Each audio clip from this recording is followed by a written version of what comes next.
ইয়েমেনের রাস ইসা তেল বন্দরে মার্কিন বিমান হামলায় কমপক্ষে ৩৮ জন নিহত হয়েছেন। স্থানীয় সময় বৃহস্পতিবার পশ্চিম ইয়েমেনের ওই বন্দরে এ হামলায় আহতের সংখ্যা শতাধিক। শুক্রবার বার্তা সংস্থা রয়টার্স এক প্রতিবেদনে এসব তথ্য জানিয়েছে।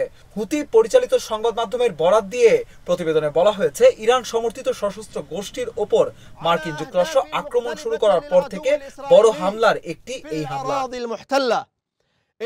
মার্কিন সেনাবাহিনী জানিয়েছে, এই হামলার লক্ষ্য হুতি জঙ্গি গোষ্ঠীর জ্বালানি সরবরাহ বন্ধ করা। হুতিদের দেওয়া মৃতের সংখ্যা সম্পর্কে মন্তব্যের অনুরোধে অবশ্য পেন্টাগন সাড়া দেয়নি। এক্সে একটি পোস্টে মার্কিন কেন্দ্রীয় কমান্ড বলেছে, এই হামলার উদ্দেশ্য ছিল হুতিদের অর্থনৈতিক শক্তির উৎসকে হ্রাস করা, যারা দেশবাসীকে শোষণ করে চলেছে। এর আগে গত মাসে হুতিদের বিরুদ্ধে মার্কিন যুক্তরাষ্ট্র বৃহৎ পরিসরে হামলা শুরু করে। লোহিত সাগরে জাহাজের ওপর আক্রমণ বন্ধ না করলে হামলা থামবে না বলে ঘোষণা দিয়েছে তারা। ২০২৩ সালের নভেম্বর থেকে হুতিরা লোহিত সাগরে চলাচলকারী জাহাজের ওপর কয়েক ডজন ড্রোন এবং ক্ষেপণাস্ত্র হামলা চালিয়েছে। তারা জানিয়েছে, তারা গাজা যুদ্ধের প্রতিবাদে ইসরায়েলের সাথে সংযুক্ত জাহাজগুলোকে লক্ষ্য করে হামলা চালাচ্ছে।